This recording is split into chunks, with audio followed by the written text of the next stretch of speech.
Bonjour, c'est l'événement handicap de la semaine, la sortie en salle mercredi du film Tout le monde debout. Si dans ce film, Alexandra Lamy joue au tennis en fauteuil roulant, c'est le résultat d'un entraînement au contact d'une grande sportive de cette discipline.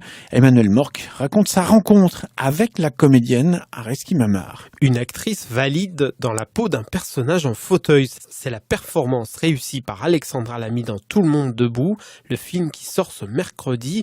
L'actrice s'est entraînée dans un fauteuil de ville pour être à l'aise dans le rôle d'une femme paraplégique, Florence. Pour les scènes de tennis handisport, la comédienne a été coachée par Emmanuel Morck, une grande joueuse de cette discipline qui a représenté la France aux Jeux paralympiques de Rio. La rencontre entre les deux femmes a eu lieu en mars 2017. À l'époque, la production de Tout le monde debout contacte la Fédération française de tennis.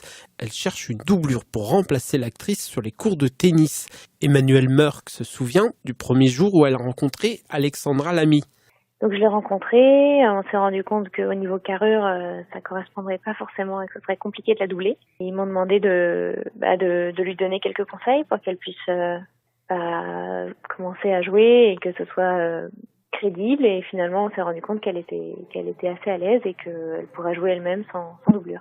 La comédienne s'est prise au jeu et a progressé sur le terrain. Les deux femmes ont travaillé ensemble durant 5 ou 6 séances. La sportive a été impressionnée par le progrès de son élève qui a assimilé les bases du tennis fauteuil, un sport qui désoriente toujours les valides, habitués à prendre appui sur leurs jambes. C'est aussi quelque chose qui peut être difficile au niveau musculaire parce que les bras sont pas habitués à faire ça toute la journée et encore moins à jouer au tennis dans un fauteuil. Donc tout ça a été un apprentissage pour elle. Je sais on lui avait prêté un fauteuil de ville pour qu'elle s'entraîne chez elle, à se déplacer en intérieur parce que c'est quelque chose qu'il faut pratiquer pour que ça paraisse crédible. Tout le monde debout de Franck Dubosc sort ce mercredi 14 mars. Mouvement social en Lozère, avec ses 78 000 habitants, le département est le moins peuplé de France. Ici, un quart de la population active travaille dans les établissements accueillant des personnes âgées ou handicapées. La semaine dernière, il y avait une manif devant la préfecture à Mende. Plusieurs centaines de personnes se sont rassemblées devant le siège de l'Agence régionale de santé. À la tête du mouvement des élus, le député Pierre Morel à l'huissier. Vendredi sur Vivre FM, cet élu vantait la qualité des services proposés dans son département. Et une petite pique pour le gouvernement. Pierre Morel à l'huissier estime que Sophie Cluzel ne connaît pas bien le handicap profond. Pierre Morel à l'huissier. On a toutes les réponses aujourd'hui dans ce département, dans une excellence de réponses. Et ce choix permet de proposer à la carte un accueil pour un enfant.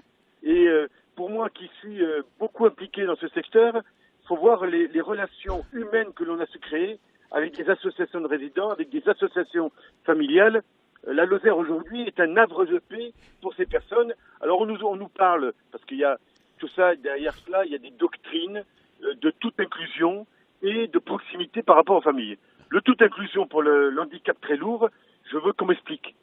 La secrétaire d'État, Madame Cluzel, je l'ai rencontrée, elle m'a dit elle-même, je ne connais pas réellement, complètement, l'handicap profond et lourd. Elle va venir en Lozère, on va lui montrer ce que c'est, la réponse que nous apportons à des personnes qui sont dans un état très difficile. La semaine d'information pour la santé mentale, ça démarre aujourd'hui, une période pour sensibiliser le grand public aux troubles psychiques. Parmi les initiatives de cette semaine, la Fondation de France et l'Institut Montaigne qui lancent un cycle de conférences, une initiative intitulée Parlons Psy, objectif inviter les personnes touchées à poser des questions et à échanger. Karine Pouchin est responsable du programme Maladies psychiques et vie sociale à la Fondation de France. Alors effectivement, ces initiatives vont pouvoir être dans des domaines assez larges et assez différents. Ça pourra être l'accès aux soins, ça pourra être les questions, d'hébergement ou de retour à l'emploi. Plus particulièrement, les acteurs marseillais ont fait émerger des thématiques qui leur sont chères, notamment la lutte contre la stigmatisation, la prise en compte également du corps, puisque ces personnes sont souvent soignées pour leurs problèmes psychiques, mais tous les problèmes somatiques sont très souvent oubliés, ainsi que leur vie affective, sexuelle, leur désir d'enfant par exemple.